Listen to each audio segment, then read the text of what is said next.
semua yang disandarkan pada Nabi, ada yang berupa perkataan, min qaulin. Jadi ada yang sifatnya tuntunan dari Nabi, sumbernya perkataan Nabi. Yang kedua, ada yang sifatnya bersumber dari Nabi, sifatnya apa? Kegiatan pekerjaan Nabi, fi'lin, aktivitas pekerjaan. Nanti kita beri contoh. 3, au takririn, ketetapan Nabi. Ya, Nabi menetapkan sesuatu, tapi uniknya kadang-kadang nggak kelihatan lewat perkataan, ya, tidak juga kelihatan lewat perbuatan langsung. Tapi Nabi seakan-akan diam, cuman setuju dengan itu. Itu disebut dengan takrir, ketetapan Nabi SAW. Nanti kita beri contoh. Tahan. Semua yang bersumber dari Nabi SAW dicontohkan dengan jelas, diturunkan untuk diikuti. Apa saja jenisnya ya Rasulullah? Ustadz, saya sekarang pengen ikut sunnah Nabi, pengen saya teladani dalam kehidupan. Seperti apa jenis-jenisnya? Maka kata para ulama, dari turunan makna tadi ada 3 hal paling minimal yang bisa kita tiru, yang jelas sampai kepada kita. 1, bisa berupa anjuran yang muncul dari perkataan Nabi SAW. Ini contoh. Tahan.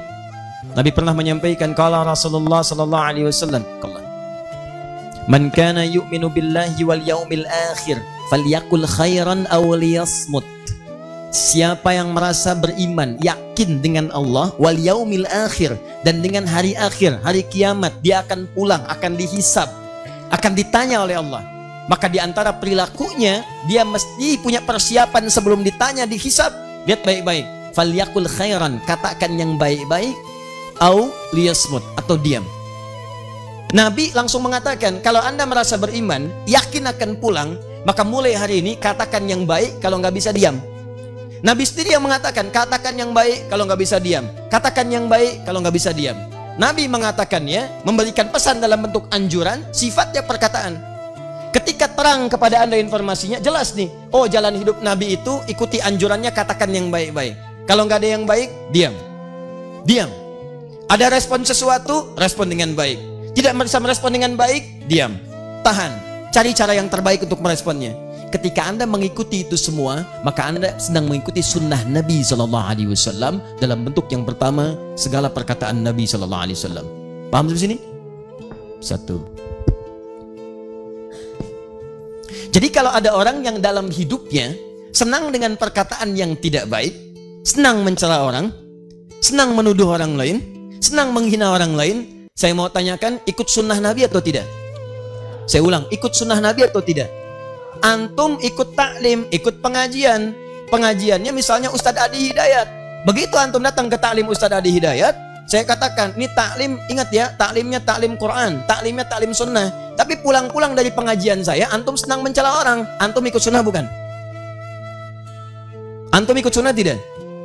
Nah, jadi perkataan yang pertama, mengikuti sunnah adalah mengikuti setiap anjuran Nabi SAW. Tidak memisahkan satu dengan yang lainnya. Jadi jangan katakan antum saya ikut sunnah, tapi saat yang bersamaan antum melanggar sunnah Nabi SAW. Jelas sampai sini? Karena itu nanti ayat-ayat Al-Quran akan sangat terkait berkelindan dengan keterangan Nabi SAW. Quran berikan panduan, hadis memberikan penjelasan. Dijaga kemudian kalimat itu dengan turunnya ayat-ayat, bahkan sebelumnya disampaikan pada Nabi. Silahkan cek dalam Quran, selalu ada koridor menjaga kita berkata yang tidak baik. Ada frame-nya, ada penjagaannya. Turun Quran surah 49 ayat 11 sampai 12 itu. Silahkan cek. Ya ayyuhalladzina amanu, dibuka dengan kalimat iman. Itu dahsyat.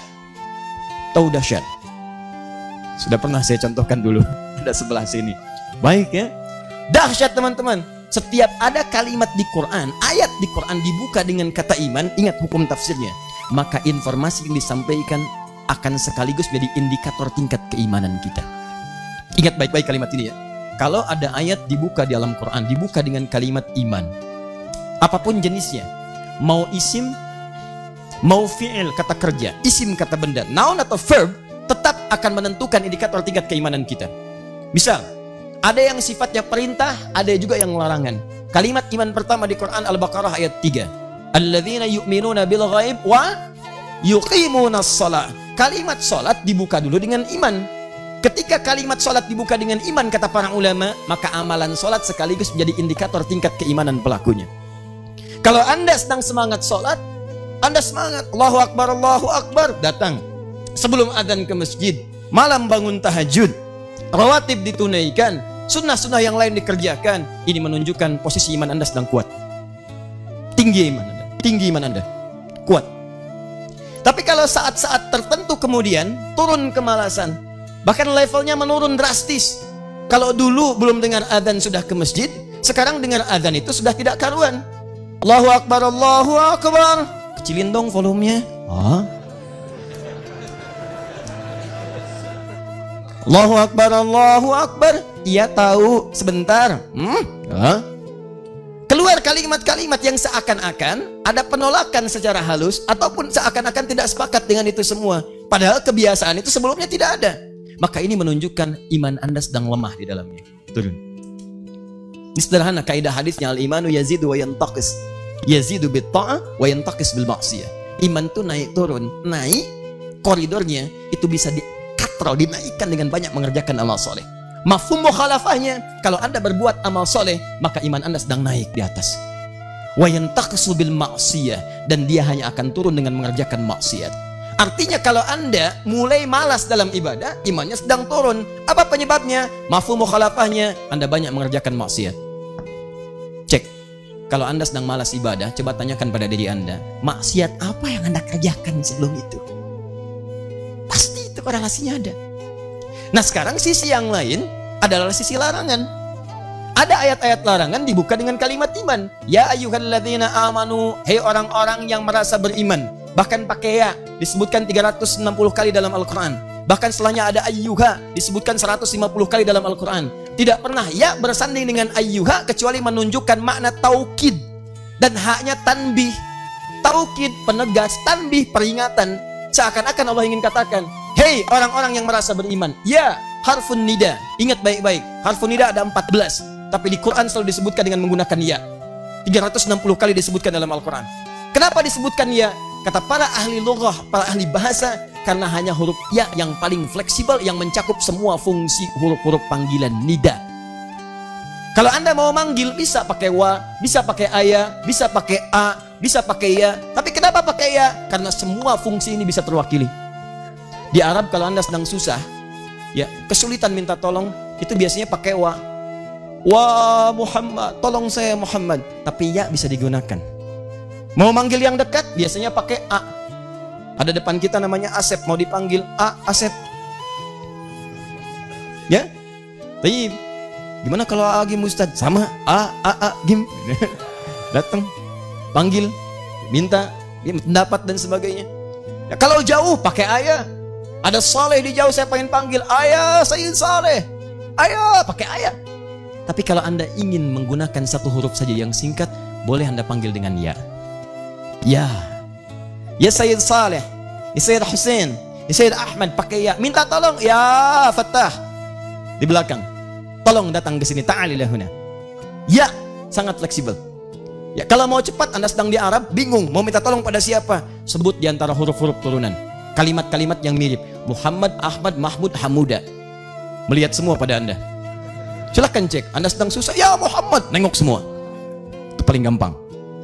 Iya. Kalau disebutkan ya, berarti panggilannya itu ditujukan kepada semua hamba dengan seluruh aspek dan jarak dalam kehidupan.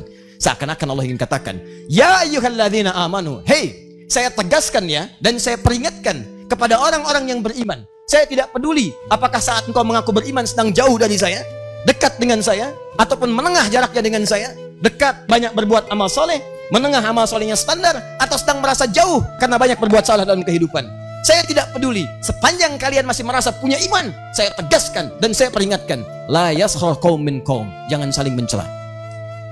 Jadi kalau ada orang kemudian mencela dalam kehidupan, mencela pada yang tidak dibenarkan dalam syariat, itu menunjukkan selain dia tidak mengikuti sunnah Nabi, maka berada dalam kondisi iman yang sangat lemah. Lemah. Ini koridornya. Paham sampai sini? Baik. Gibah sama. La yaghtab ba'dukum ba'dha, ya ayyuhalladzina amanu, iman. La yaghtab ba'dukum ba'dha, jangan saling gibah. gosip. Awas hati-hati. Sampai bikin acara, kan? Sampai antum nikmatin dan sebagainya. Itu menunjukkan lemah iman. Aneh enggak Ustaz? Alhamdulillah. Enggak seperti dia tuh. Oh, Habib Usman nikah aja dia tahu. Mau bicarakan ini itu. Apa urusannya? Yang punya masalah orang lain. Ya, yang punya pekerjaan orang lain. Kenapa yang sibuk antum? Maka ketika ada seseorang yang menghadirkan berita-berita yang tidak tepat dalam kehidupan, itu menunjukkan bahwa dia sedang lemah iman di samping menyalahi ketentuan Nabi sallallahu alaihi wasallam. Paham sampai sini? Nah, jadi mohon izin ya, jangan pisahkan sunnah perilaku pekerjaan dengan sunnah perkataan. Dua-duanya sunnah. Sunnah pekerjaan, amalan. Biasanya yang menyampaikan langsung sahabat Nabi yang melihat kegiatan Nabi sallallahu alaihi wasallam. Contoh, kita ambil Abu Daud. Hadis riwayat Abu Daud, nama aslinya Sulaiman dari Sijistan, dikenal dengan Sulaiman As-Sijistani. Sering saya sampaikan ini. Hafal 500.000 hadis. Bukan cuma hafal, tapi lunak lisannya ketika disebutkan hadis ini apa? Ini sahih, ini dhaif, ini maudhu', ini matruk dan seterusnya. Saking ringannya mengucapkan hadis, kata Ibnu Qayyim Al-Jauziyah rahimahullah, kalau dulu ada Nabi Daud mudah melunakkan besi dengan tangannya, maka ini Abu Daud. Abu Daud mudah melunakkan hadis dengan lisannya. Maka populerlah sebutan Abu Daud melekat kepada beliau.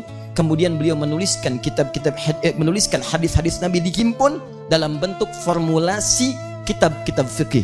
Nah, kitab hadis yang disusun dalam bentuk urutan fikih dari bab taharah, tentang air, kepada sholat dan seterusnya, itu disebut dengan sunan namanya. Sunan Abu Daud, nomor hadis 1369, rawinya sahabat Ibnu Abbas radhiyallahu taala anhuma. Lihat baik-baik.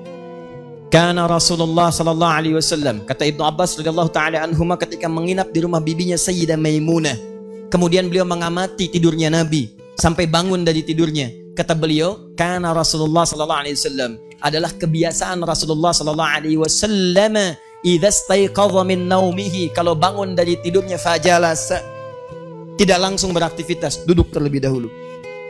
Ya, famasaha biyadihi min athari naumihi, kemudian menghapus bekas ngantuk, menghilangkan bekas ngantuknya dengan tangannya menggunakan yad. Yad itu artinya apa? Kalau disebutkan umum yad, itu artinya bagian tangan yang sekiranya nyaman digunakan. Awas hati-hati, karena nanti dalam kaidah fikih, kalau berbicara tentang praktek ibadah, maka itu akan dirinci. Kalau namanya umum, rinciannya disebutkan. Contoh, wudhu. Saya beri gambaran jelas dulu ya. Nih, yadun itu tangan dari ujung sini, jari, sampai ke sini, yang dekat bahu. Yang jari disebut dengan asabi', yang ini disebut dengan kaf, telapak. Yang ini disebut dengan rusghun, pergelangan. Yang ini disebut dengan mirfaq, jamannya marafiq. Yang ini disebut dengan katif, nempel ke bahu. Kalau dalam urusan langsung fikih, maka detil disebutkan. Quran surah kelima ayat ke-6, paling kiri sebelah atas. Ketika kita kemudian berwudu, diminta membasuh tangan, yang disebutkan bukan sekedar yadun tangannya atau aidi jamaknya. Lihat baik-baik.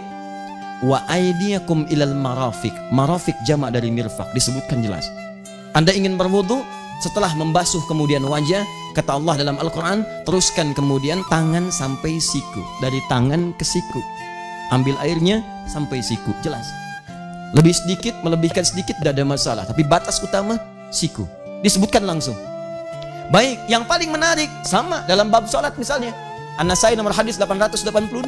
Ketika Anda bertakbir, fawadha'a. Nah, ini yang paling menarik. Kaffahu minal yumna ilal yusra. Maka dia meletakkan telapak tangannya yang kanan ke punggung yang kiri. Jadi begitu mengangkat, fayaqulu di Abu Daud nomor hadis 857, fayaqulu, ucapkan Allahu Akbar. Fa itu cepat. Harfu atfin rabitin baina syai'aini bila hudud. Huruf yang merangkai dua peristiwa cepat tanpa jeda. Peristiwa pertama ngangkat, peristiwa kedua meletakkan. Saat meletakkan itu jelas disebutkan telapak yang kanan tutupkan di punggung yang kiri. Bisa yang kedua, ini pergelangan rusgun ala rusgin, yang kanan menempel di yang kiri. Boleh begini, boleh yang gini. Atau boleh maju sedikit, yang tidak boleh ke sini. Tadi yang sholat di luar begitu begini, nah itu nggak boleh. Ya? Misal gitu kan? Misal. Nah, tapi ketika Anda ingin praktekkan kebiasaan Nabi misalnya dalam salat, ya saya ulangi dulu kembali kepada tadi kebiasaan bangun dari tidur. Ya umum sifatnya, Maka beliau mengusap dengan tangannya. Nggak disebutkan tangan bagian mana. Itu artinya yang paling mudah digunakan, yang paling sesuai untuk dipraktekkan. Kenapa ada yang seperti itu? Karena di riwayat lain Nabi menyebutkan, jika bangun dari tidur segera cuci tanganmu, karena engkau tidak tahu kemana dia kemudian beraktivitas saat tidur. Paham? Bagaimana memadukan dua hadis ini? Anda bisa dengan feeling Anda, kira-kira bagian mana yang sering beraktivitas. Yang tidak digunakan, itu yang Anda gunakan untuk mengerjakan sunnah yang lain. Paham sampai sini? Jadi kalau Anda bangun dari tidur, duduk dulu, menghapus bekas ngantuk, membaca 11 ayat terakhir surah Ali Imran, kemudian membaca doa alhamdulilladzi ahyana ba'da ma amatana wa ilaihin nusyur. Setelah itu pergi ke kamar mandi berwudu, setelah itu salat tahajud. Itu sunnah fi'liyah, sunnah terkait dengan pekerjaan. Nih, aktivitas. Kemudian Anda salat. Salatnya diikuti sunnah-sunnah Nabi, cara salat Nabi, persis sama cara salatnya. Angkat tangannya. Letakkan kemudian telapak kanan di punggung yang kiri, letakkan oleh Anda. Ya, atau Anda ingin memilih misalnya pergelangan ketemu pergelangan, tapi cepat ya, karena fa itu cepat. Jadi nggak diukur dulu. Allah Akbar. Langsung. Anda ikuti nih, sunnah fi'liyah, pekerjaan diikuti, salatnya seperti Nabi, bangun tidurnya seperti Nabi, doanya seperti Nabi. Tapi mohon maaf, bertentangan dengan sunnah yang qauliyah. Awas hati-hati, tapi melanggar sunnah Nabi dalam bentuk anjuran-anjuran perkataan, maka Anda pun belum disebut mengikuti sunnah Nabi sepenuhnya. Jadi jangan dibenturkan antara yang gini dengan yang gini. Paham sampai sini? Baik. 3. Saya ambil contoh dulu, nanti kita belum masuk praktek nih. Kita belum masuk fikih. Kalau sampai sini, biasanya nggak ada yang ikhtilaf. Semuanya sepakat. Tapi kalau sudah ke sini, baru ada persoalan. Kalau belum menikah, banyak sepakatnya, karena banyak manisnya. Nanti setelah menikah, baru banyak ikhtilaf. Sebelum menikah mah biasa. Adek mau kemana? Ke hatimu mas. Oh, sebelum nikah tuh.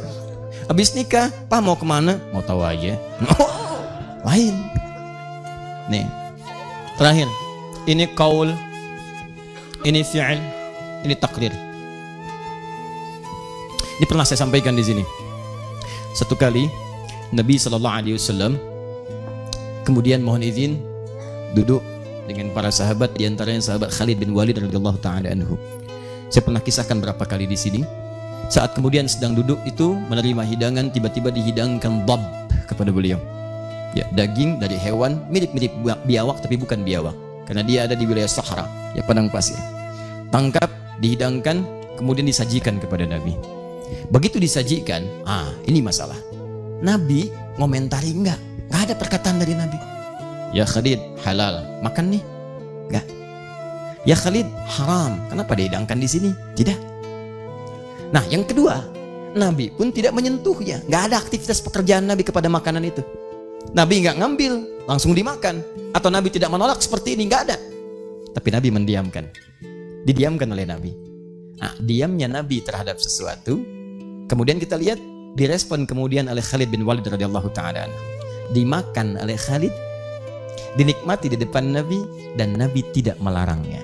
Tidak ada perkataan jangan, haram, tidak. Baik. Tidak ada juga keluar perkataan misalnya, oh ini enak nih, saya juga pengen, dan seterusnya. Jadi beliau tidak mengatakan saya suka, tapi juga tidak melarang itu.